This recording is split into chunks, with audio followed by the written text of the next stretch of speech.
Dans ce monde où l'argent ouvre toutes les portes, où les richesses attirent les regards, il y a une question que peu osent se poser. L'amour véritable existe-t-il encore, ou est-il devenu un simple marché où le cœur s'achète au plus offrant? Voici l'histoire de Keba, un jeune héritier que tout le monde enviait. Les hommes rêvaient de sa fortune, les femmes convoitaient sa main, mais derrière ses sourires, ils voyaient une vérité douloureuse, ce n'était pas lui qu'on aimait, mais ce qu'il possédait.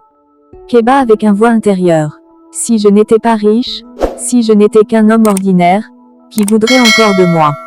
Alors, un jour, il prit une décision insensée, une décision qui allait changer son destin à jamais.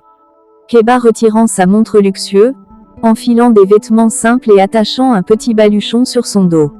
Il jette un dernier regard à son manoir, puis tourne les talons et disparaît dans la nuit. Pour découvrir l'amour véritable, il devait d'abord tout perdre. Mais Keba était-il prêt à entendre la réponse à sa question? Regardez cet homme, il a tout ce que l'on pourrait désirer, une fortune immense, un avenir tracé, un nom respecté. Aux yeux du monde, il est un roi, mais dans son cœur, il est un mendiant d'amour, de vérité, de sincérité. Parfois, la solitude la plus profonde ne se trouve pas dans l'obscurité, mais au milieu de la foule. Des femmes bien habillées s'approchent de lui, riant aux éclats. Une femme flattant son costume. Oh Keba, toujours aussi élégant. Tu es vraiment l'homme parfait. Autre femme riant, taquine. Et surtout, l'homme le plus riche du pays, qui ne voudrait pas être à tes côtés. Keba sourit, mais son regard est triste. Il lève son verre, mais au moment de boire, son sourire disparaît lentement. Il les observe. Elle l'admire, mais leur regard ne brille pas d'amour, seulement d'avidité. Keba avec sa voix intérieure. Si je perds tout demain, qui restera? Il se lève, sort discrètement du salon. Plan sur lui marchant seul dans un immense couloir sombre de la maison. Il s'arrête devant une grande fenêtre et regarde la lune. Il savait que l'or attire le monde, mais repousse l'authenticité. Et ce soir-là, il prit une décision qui changerait sa vie à jamais.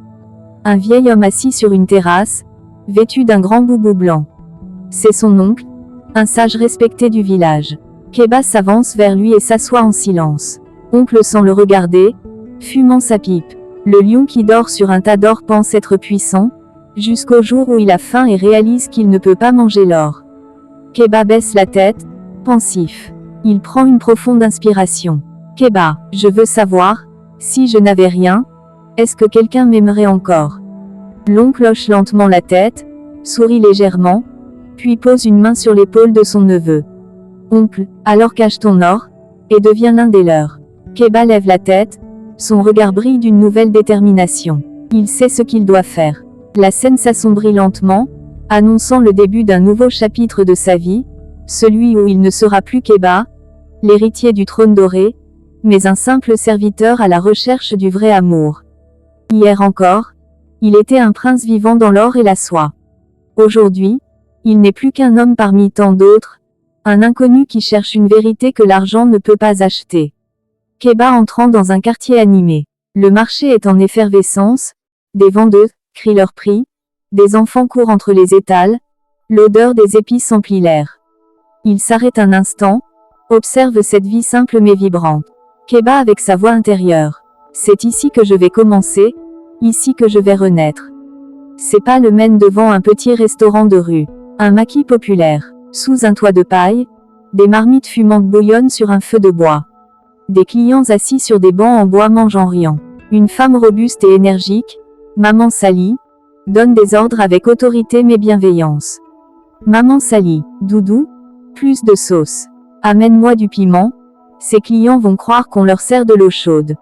Elle lève la tête et aperçoit Keba, hésitant devant l'entrée. Maman Sally soupçonneuse. Toi là, tu veux manger ou tu cherches quelque chose? Keba avale sa salive, inspire profondément et avance. Keba, je cherche du travail, n'importe quoi. Je peux laver, servir, nettoyer. Maman Sally l'observe de haut en bas. Il n'a pas l'air d'un mendiant, mais il a l'attitude d'un homme prêt à tout donner. Maman Sally croisant les bras. Et pourquoi je te prendrais toi, Hachem? Tu crois que c'est un jeu ici? Keba ne sait pas quoi répondre. Mais avant qu'il ne trouve ses mots, Une jeune femme sort de la cuisine en portant un plateau de nourriture. C'est Awa. Elle le regarde brièvement, intriguée, puis s'adresse à sa mère. Awa, maman, on a besoin d'aide en cuisine. Laissons-le essayer. Non. Maman Sally grogne, puis hausse les épaules. Maman Sally, très bien, mais ici, on n'a pas de place pour les paresseux. Si tu restes, c'est pour travailler dur. Sinon, la porte est là. Elle lui tend un chiffon et pointe une pile d'assiettes sales. Maman Sally avec un sourire en coin. Bienvenue dans la vraie vie, garçon.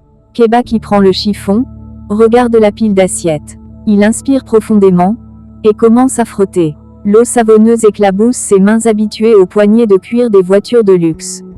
Pour la première fois de sa vie, il travaille avec ses propres mains.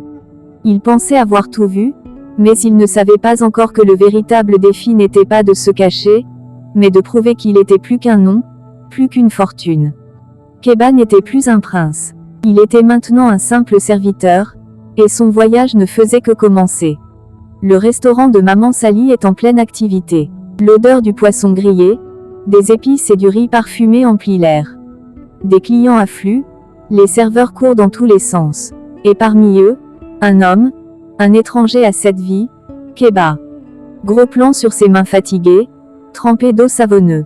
Il essuie son front avec sa manche, puis reprend son travail. Ses mouvements sont maladroits, mais son regard est déterminé. Lui qui, autrefois, n'avait jamais levé le petit doigt pour se servir un verre d'eau, se retrouvait maintenant à porter des plateaux, à essuyer des tables, à courir pour satisfaire les clients affamés. Ce n'était plus le fils du riche commerçant, juste un homme parmi les autres. Un client claque des doigts. Client impatient. Garçon, où est mon plat? Tu crois que j'ai tout mon temps? Keba s'empresse, trébuche légèrement en apportant un plat. La sauce éclabousse la table. Le client le fusille du regard. Client, tu es sûr que tu es fait pour ce travail? Toi. Les rires fusent autour. Keba baisse les yeux, humilié, mais ne dit rien. Il prend un chiffon et nettoie calmement. Derrière le comptoir, Awa l'observe. Elle n'a jamais vu quelqu'un comme lui, quelqu'un qui accepte l'humiliation sans répondre, qui travaille dur sans se plaindre. Le temps passe. Jour après jour, Keba s'adapte. Il apprend à porter 3 assiettes en même temps, à équilibrer un plateau sur une seule main, à supporter les remarques et les regards condescendants. Mais surtout, il commence à comprendre la vie de ceux qu'il avait toujours regardé de loin. Un soir, après une longue journée, il s'assoit à l'arrière du restaurant, essoufflé, les bras fatigués. Awa arrive avec un bol de nourriture. Awa, tiens, tu as travaillé dur aujourd'hui. Keba lève les yeux, surpris. Il prend le bol avec reconnaissance, mais reste silencieux. Awa curieux, tu es différent. La plupart des nouveaux abandonnent après un jour ou deux. Toi, tu restes. Pourquoi? Keba regarde le ciel étoilé, puis sourit légèrement. Keba, parce que pour la première fois de ma vie, j'ai l'impression d'être libre. Awa l'observe, intrigué. Qui était-il, ce garçon mystérieux qui semblait fuir quelque chose, ou se chercher lui-même? Le lendemain, alors que Keba nettoie une table, il surprend une conversation entre Maman Sally et Awa. Maman Sally baissant la voix. Ce garçon, je ne sais pas d'où il vient, mais il a l'air d'avoir fui quelque chose. Awa réfléchissant. Ou peut-être qu'il cherche simplement sa place. Keba, immobile, absorbant ses mots. Peut-être qu'Awa avait raison, peut-être qu'ici, il trouverait enfin ce qu'il cherchait depuis toujours. Il était venu pour voir si quelqu'un pouvait l'aimer sans connaître son vrai visage, mais ce qu'il ne savait pas encore, c'est que l'amour naît dans les petits gestes, dans le respect et dans les regards sincères, pas dans les richesses cachées. La nuit est tombée sur le quartier. Le restaurant de Maman Sally ferme lentement ses portes. Les derniers clients quittent les lieux en riant, la chaleur du jour ayant laissé place à une brise légère. À l'arrière du restaurant, sous un grand arbre, Keba est assis sur un banc en bois, le regard perdu dans la nuit étoilée. Ses mains sont encore couvertes des traces de son travail. Il les frotte doucement, pensif. Chaque jour, il apprenait à vivre sans privilège, sans reconnaissance, sans qu'on le traite comme un homme important. Mais il découvrait aussi quelque chose qu'il n'avait jamais connu auparavant, la simplicité et la sincérité. Awa sort du restaurant avec un panier d'ustensiles. En apercevant Keba, elle ralentit, hésite, puis s'approche. Elle pose le panier sur la table et s'assoit à côté de lui, à une petite distance. Hawa curieux. Pourquoi es-tu vraiment ici? Keba tourne lentement la tête vers elle. Il sait qu'elle attend une vraie réponse, pas une esquive. Il inspire profondément, fixe le ciel quelques instants avant de parler. Keba, j'avais tout, du moins, c'est ce que je croyais. Mais un jour, je me suis rendu compte que tout ce que je possédais n'avait aucun sens si personne ne m'aimait pour ce que je suis réellement. Hawa l'écoute en silence. Ses yeux brillent d'une lueur d'intérêt et d'une pointe d'admiration. Hawa, c'est une chose rare, quelqu'un qui cherche l'amour plutôt que le pouvoir. Elle sourit légèrement, puis regarde droit devant elle, jouant distraitement avec ses doigts.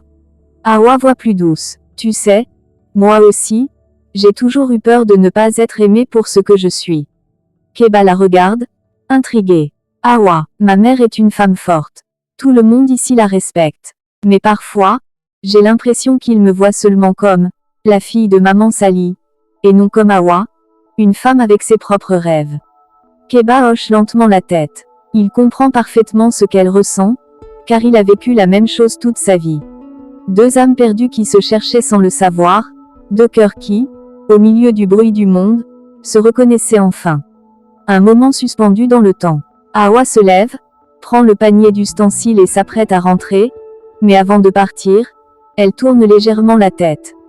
Hawa souriant, taquine. Ne travaille pas trop tard, sinon, demain, tu n'auras plus de force pour porter les plateaux.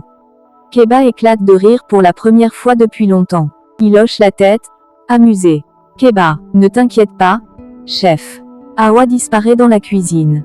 Keba reste un instant, le sourire aux lèvres.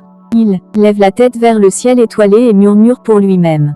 Keba à voix basse. Peut-être que j'ai enfin trouvé ce que je cherchais. L'amour véritable ne s'impose pas, il naît dans les silences, dans les regards, dans ces instants où les âmes se reconnaissent avant même que les cœurs n'osent parler. L'aube se lève lentement sur le quartier. Une lumière dorée caresse les toits de tôle, et la brise matinale transporte l'odeur du pain chaud et du café noir. Dans le petit restaurant de Maman Sally, la journée commence déjà. Les casseroles résonnent, le feu crépite, et les premiers clients arrivent, impatients de savourer leur plat. Keba, désormais plus à l'aise, coupe des légumes derrière le comptoir. Ses gestes sont plus assurés, ses mains, autrefois douces et inexpertes, portent maintenant les marques du travail. Il sourit légèrement en regardant Hawa, qui s'active de l'autre côté, concentrée mais gracieuse dans ses mouvements. Chaque jour passé ici lui apprenait une leçon que l'or n'aurait jamais pu lui offrir. Le bonheur ne réside pas dans ce que l'on possède, mais dans ce que l'on partage. Soudain, l'entrée du restaurant s'ouvre brusquement. Un homme élégant, en costume sombre, entre d'un pas ferme. Il jette un regard autour de lui, puis fixe Keba. C'est Idrissa, le bras droit du père de Keba, venu à sa recherche. Idrissa d'une voix forte. Keba, il est temps de rentrer. Le restaurant entier s'arrête. Tous les regards se tournent vers Keba, surpris. Hawa fronce les sourcils, troublé. Hawa confus. Rentrez. Keba se fige. Son passé vient de le rattraper. Il baisse les yeux, comme un enfant pris en faute. Maman Sally essuie ses mains sur son pagne, s'avance lentement et croise les bras. Maman Sally soupçonneux. Alors, mon garçon, qui es-tu vraiment? Le silence est lourd. Keba ferme brièvement les yeux, puis se tourne vers Hawa. Son regard est rempli de douleur et de regret. Keba, doucement, je voulais savoir si quelqu'un pouvait m'aimer sans connaître mon nom, sans voir ma fortune. Je voulais être certain que l'amour que je trouvais était vrai. Hawa recule légèrement, le souffle coupé. Elle comprend enfin pourquoi il était là, et cette vérité la blesse plus qu'elle ne l'aurait imaginé. Hawa d'une voix tremblante. Alors, tout ça, c'était un test. Les mots résonnent comme une gifle. Keba ouvre la bouche, mais aucun son ne sort. Il voit la déception dans les yeux d'Hawa, et cela lui fait plus mal que tout ce qu'il avait anticipé. Il voulait prouver que l'amour pouvait exister au-delà de la richesse, mais en cherchant la vérité, il venait peut-être de perdre ce qui comptait le plus. Idrissa s'approche, pose une main sur l'épaule de Keba. Idrissa, ton père t'attend, tout est prêt pour ton retour. Keba jette un dernier regard à Hawa, à ce restaurant qui l'a transformé, à cette vie simple mais vraie. Puis, Lentement, il retire son tablier, le pose sur la table et tourne les talons. Hawa détourne les yeux, les larmes menaçant de couler. Maman Sally, elle, reste silencieux, observant la scène avec sagesse. Alors que Keba franchit la porte, son ombre disparaît sous la lumière du matin, laissant derrière lui une vérité douloureuse. Parfois, en cherchant à tester les autres, c'est nous-mêmes que nous mettons à l'épreuve, et Keba venait de comprendre que l'amour ne se mesure pas. Il se vit, il se ressent, ou il se perd. Keba, vêtu de son costume luxueux, est assis seul sur un grand balcon, dominant la ville. Devant lui, une vue magnifique, mais à l'intérieur de lui, un vide profond. Il était revenu à sa vie d'avant. Le confort, le luxe, les privilèges, mais quelque chose avait changé.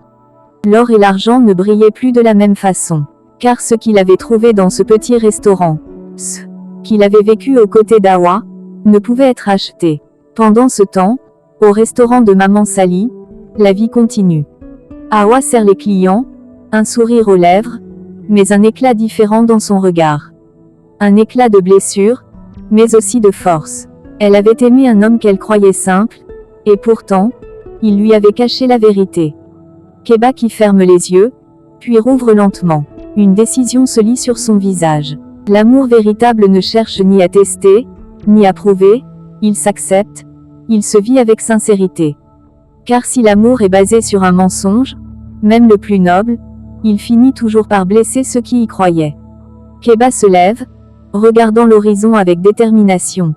Une question demeure, aura-t-il le courage de réparer son erreur? L'amour sincère ne se teste pas, il se vit. Keba a voulu s'assurer qu'il soit aimé pour ce qu'il était, pas pour sa richesse. Mais en cachant la vérité, il a blessé ceux qui lui avaient ouvert leur cœur. L'amour ne se mesure pas par des épreuves, mais par la confiance et la sincérité. La richesse matérielle ne remplacera jamais la richesse du cœur. Il a découvert que le bonheur ne résidait pas dans les biens matériels, mais dans les liens authentiques que l'on tisse avec les autres. Hawa et Maman Sally lui ont offert quelque chose que l'argent ne pouvait pas acheter, une famille, un foyer, une véritable connexion. La vérité, même difficile, vaut toujours mieux que le mensonge, même noble. Parfois, en voulant bien faire, on commet des erreurs. Mais cacher qui l'on est, même pour une bonne raison, finit toujours par causer du tort. L'honnêteté est la base de toute relation durable. L'amour et la confiance sont fragiles. Une fois brisés, ils sont difficiles à reconstruire. Keba a perdu Hawa, non pas parce qu'il était riche, mais parce qu'il ne lui a pas fait confiance pour voir au-delà de son statut. Parfois, vouloir prouver quelque chose nous fait tout perdre. Chacun doit trouver sa place dans le monde, et celle-ci ne dépend pas de son statut social. Keba a appris qu'il était plus que son nom, plus que la fortune de son père. Il a trouvé sa valeur en tant qu'homme à travers le travail et les relations qu'il a tissées. Hawa, elle, a compris qu'elle ne devait pas être définie par sa mère, mais par ce qu'elle voulait devenir. Ne cherchez pas à tester l'amour, vivez-le avec sincérité. Car l'amour véritable ne se prouve pas par des épreuves, il se reconnaît dans les regards, les gestes simples et le battement sincère d'un cœur qui n'attend rien en retour. N'hésitez surtout pas à partager vos avis dans l'espace commentaire. Alors, à très bientôt pour une nouvelle vidéo.